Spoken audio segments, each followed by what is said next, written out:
Hey guys, we're going to talk about the unit circle. So if you came to tonight's lecture or if you didn't, actually more importantly, so if you didn't, you should watch this video and get to know the unit circle better because it's super awesome. I hope to convince you of that, and it's really important for this course.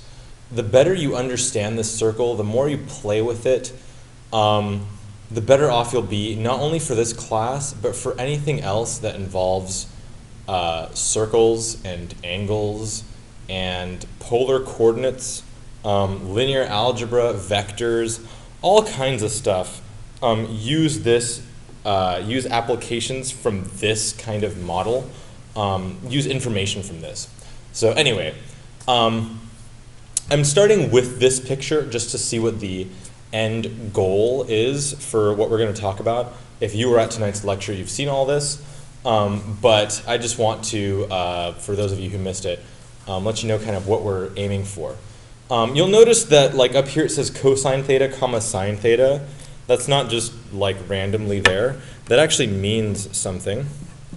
What they're talking about is that each of these xy points, so like each of these coordinates, like 1, 0, is actually represented, these x values are cosine of theta, where theta is this angle, and these y values are sine of theta, where theta is this angle.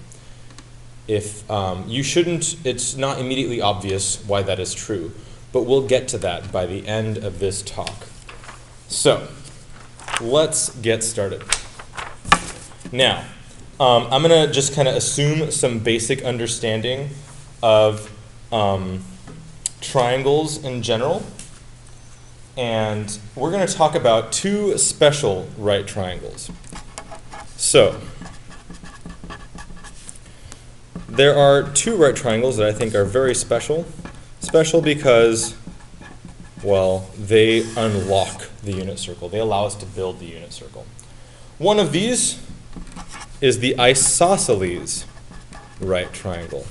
An isosceles triangle is a triangle where two sides have the same measure. Also, two angles have the same measure. So if we're given a triangle that's a right triangle, well, this right angle can't be copied, right? Because if we had two right angles, well, you'd have something sticking straight up. You'd have 180 degrees already. And the sum of all the angles in a right triangle is 180 degrees. So it's these other two guys that share the same angle measure. They are both 45 degrees. So another name for the isosceles right triangle is the 45-45-90 triangle. And I'll probably use that term a lot because this 45 piece is really important. Now, suppose we were to consider these sides that measure the same length as having been of measure 1. Okay, well, we can find the measure of this other side here using the Pythagorean theorem. A squared plus b squared equals c squared. So 1 squared plus 1 squared equals c squared, which means that c squared is equal to 2. And so we end up with c equals square root of 2. Because we're just going to use the positive output. It's really plus or minus square root of 2, but we just want to use positive sides. Whenever we're talking about distances, they're always positive. So, now that we have this information, we can evaluate some trigonometric functions at 45 degrees. For instance, the sine of 45 degrees. You know that the sine of theta is opposite over hypotenuse. So the sine of 45 degrees is this opposite side over here, 1, divided by the hypotenuse, which is square root of 2. Now, if we rationalize the denominator by multiplying by this unit fraction, square root of 2 over 2, we end up with square root of 2 over 2. Sorry, I meant to say square root of 2 over square root of 2 when I talked about this one. And so this is how we can simplify this guy. All right, what about the cosine of 45 degrees? Well, the adjacent side also happens to be 1, and it's adjacent over hypotenuse, so we end up with 1 over square root of 2, which is also square root of 2 over 2, by that same reasoning. If we have the tangent of 45 degrees, well, that's opposite over adjacent. That's 1 over 1, which is 1. Cool beans. So let's kind of collect our findings in a nice little finalized form as if we were writing the answer to an exam off in the corner in a cute little box so the person grading it can find our answers really easily. We know the sine of 45 degrees is square root of 2 over 2, the cosine of 45 degrees is square root of 2 over 2, and the tangent of 45 degrees is equal to 1. Now, these are functions, right? The sine of 45 degrees, if you stick that in your calculator, it's always going to give you that same output. If your calculator doesn't give you nice, exact form like square root of 2 over 2, it'll give you some long decimal ugly thing. But it's always going to give you that same long decimal ugly thing. And that is going to be the case no matter what kind of triangle we're talking about. So let's talk about another triangle. Or let's talk about another isosceles right triangle where we have different measures. So something that's really handy to do is to get this hypotenuse over here and make this guy equal to 1. There are several reasons for this, and you'll see why in just a minute. So we have A and B, and C is equal to 1. Sorry, this is supposed to be isosceles. It doesn't look very isosceles, but A and B are supposed to be equal. So A equals B. We know by the Pythagorean theorem that A squared plus B squared equals C squared. But since A equals B, we can substitute an A for one of these B's. So we have A squared plus A squared equals C squared, which is 1 squared. So 2A squared equals 1. Whoops, I'm off the screen. A squared equals 1/2. And so if we square root both sides, we get A equals the square root of 1 over 2, which is the 1 over the square root of 2, which we already talked about this. That's the square root of 2 over 2. This number comes up a lot, square root of 2 over 2. So A equals square root of 2 over 2, A equals B, which means B equals square root of 2 over 2, and we have solved that triangle. Now, we can, I forgot to mention, yeah, this is isosceles. So this guy's 45 degrees, so is the one up there. We can, again, find the sine of 45 degrees. We should get the same result as last time, and you'll see how this comes really easily now. Sine of 45 degrees is opposite over hypotenuse. That's square root of 2 over 2 divided by 1. What happens when you divide anything by 1? Well, you get whatever that numerator was. Dividing by 1 is like making one piece out of it. So it just is what it is. So anyway, it's square root of 2 over 2. Cosine of 45 degrees is going to be adjacent over hypotenuse. Again, square root of 2 over 2. Tangent of 45 degrees is going to be square root of 2 over 2 divided by square root of 2 over 2. What happens when you divide anything by itself? Well, you get 1. All right. So again, if we collect our findings, we have that the sine of 45 degrees is equal to square root of 2 over 2. Cosine of 45 degrees is square root of 2 over 2. Tangent of 45 degrees is equal to 1. Do these match our prior answer? Yes, they do. And they'd better, because this is just kind of always true, because we're talking about a function, like I said earlier. One thing I want to mention is when we're talking about an isosceles triangle, another way you could look at this guy is you could kind of complete this picture here and make this a, you could think of this as being like half of a square, right? So this is the diagonal of a square. A square has every side the same. It's a regular quadrilateral. And actually squares and this diagonal being the square root of 2 is something that totally baffled the Pythagoreans, because square root of 2 is an irrational number and they didn't want to believe that that existed. So this whole idea right here caused lots of controversy, and you can read up on that. It's pretty cool. Okay, anyway, I'm digressing. So okay, so we talked about the first really cool special right triangle. Let's talk about the second one. It looks like I did too, but really those were both the same. The second one is, rather than being built from a regular quadrilateral, it's built by a regular trilateral, a regular triangle. And it's what we're going to do is we're going to cut a regular triangle in half. So it's going to be a half equilateral triangle.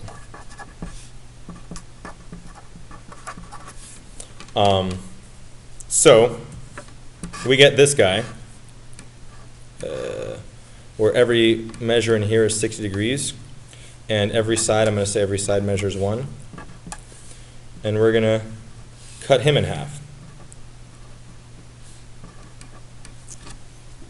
All right, so what do we have left when we cut this equilateral triangle in half? What do each of these things measure? Well, this cutting in half gave us a right angle here. This guy's 1, he's that length over here. So I'm looking at this triangle, I just pulled him out and put him right here. So this guy got cut in half, so instead of having 1 here, we have half here. This is still a 60-degree angle. So if the whole thing sums up to 180 degrees, 90 plus 60, that's 150, we have 30 degrees left to stick right there. How do we solve for this side over here? Well, we use the Pythagorean theorem. So we have 1/2 squared plus b squared equals 1 squared. So b squared ends up equaling, I should say 1/4 plus b squared equals 1. So b squared equals 3/4. b equals the square root of 3/4. So b equals square root of 3 over the square root of 4, which is 2. All right. So that's what goes right here. Cool. So we just solved that little dude. Now let's find out, let's take some information out of this. We can look at the sine of 60 degrees. The sine of 60 degrees is going to be opposite over hypotenuse. Whenever you divide by 1, it's just that thing. Cosine of 60 degrees is adjacent over hypotenuse, 1/2 divided by 1. And the tangent of 60 degrees, this one's a little bit hairier, is square root of 3 over 2 divided by 1/2.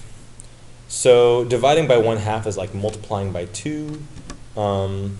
You could multiply this also by 2 over 2. Anyway, it ends up being square root of 3 over 1 or just square root of 3.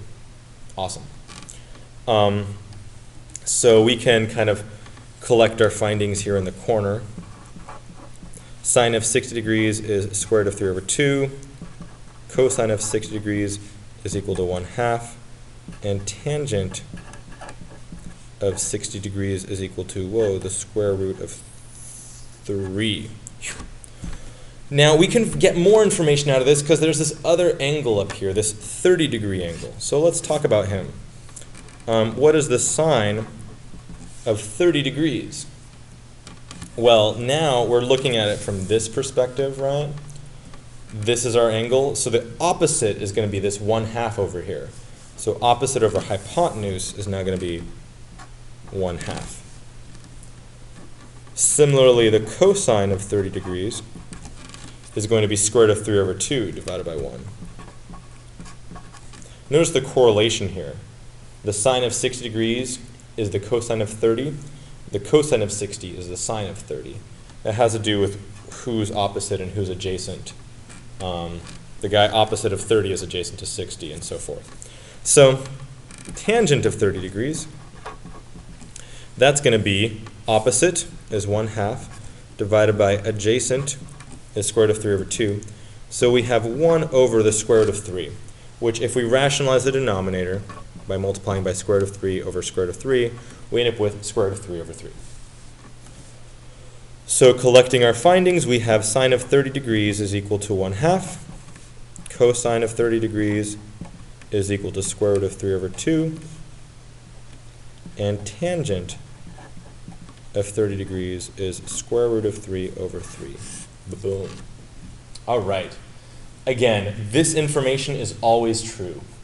So if someone ever asked you, what is the sine of 30 degrees, and you didn't have it memorized because you hadn't memorized the unit circle and all this other cool stuff we're going to do, you could go back and kind of derive it by making this equilateral triangle, cutting it in half, and doing all this cool stuff we just did. We're kind of going back to like the bare bones and how you can find this stuff from the basics, which I think is super awesome. Okay, so we now have this cool information from a half equilateral triangle, and we have this cool information from a half square.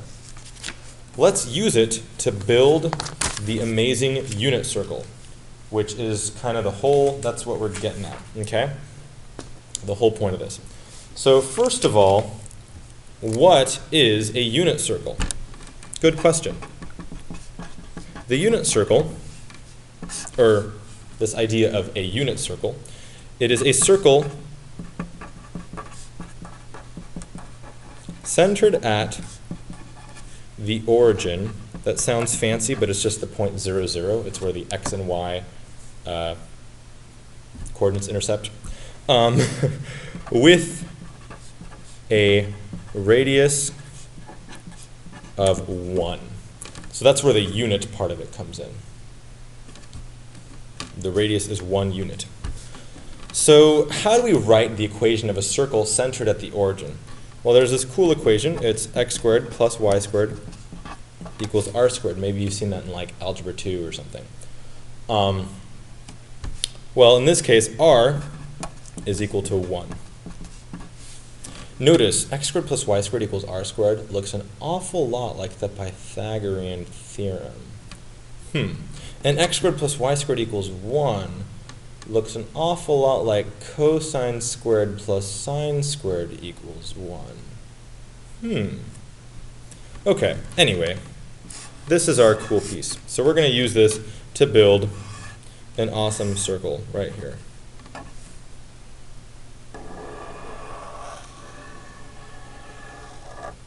That actually is a pretty awesome circle.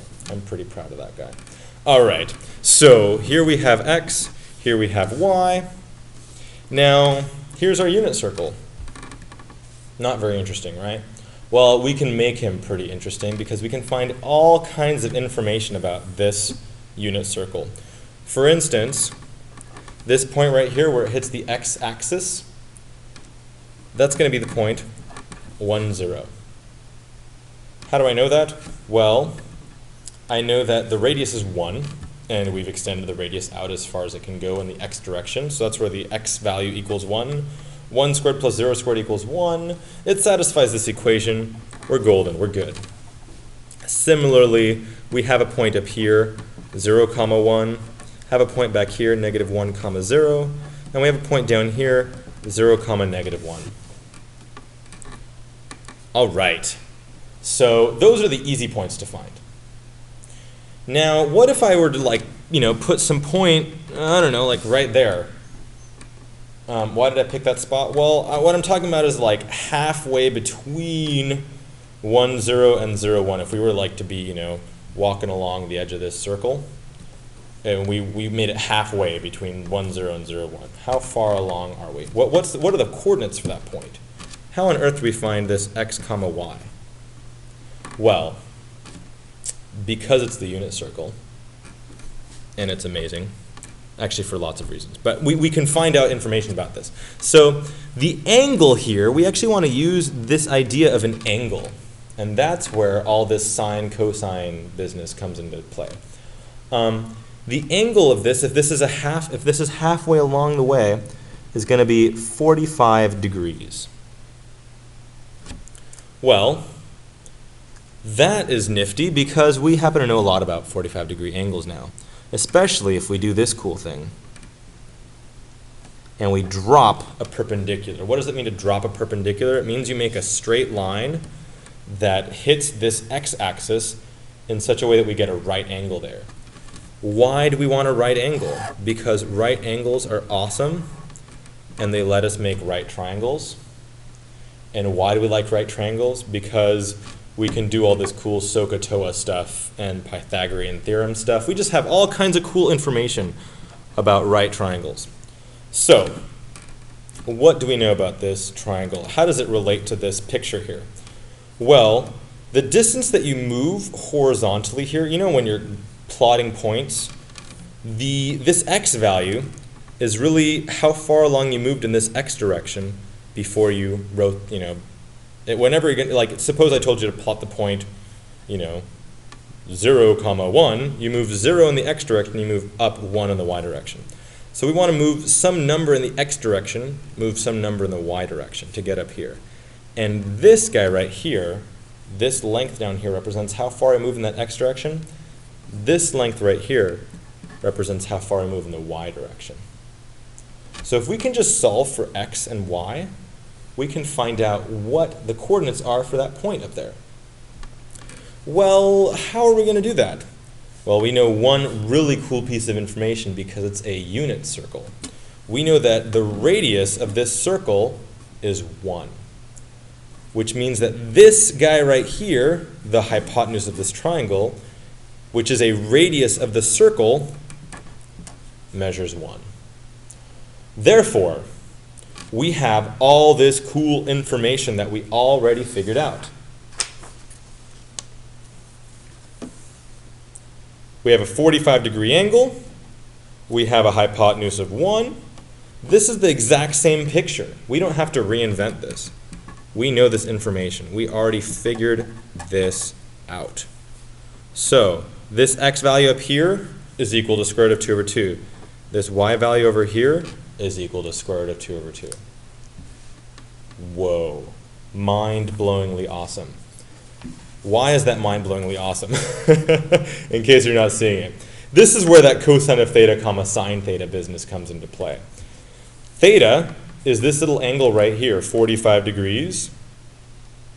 The cosine of 45 degrees is adjacent over hypotenuse in this 45-degree, in this triangle where this angle is 45 degrees.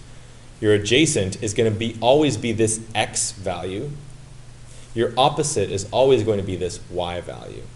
Your hypotenuse is always going to be 1. So the cosine is always going to be x, whatever that x value is, divided by 1. So it's just that x value. X is cosine of theta. Y is always going to be that opposite value. Sine of 45 degrees is going to be, the y value at 45 degrees is going to be the sine of 45 degrees because it's opposite over hypotenuse. Square root of 2 over 2 over 1. All right.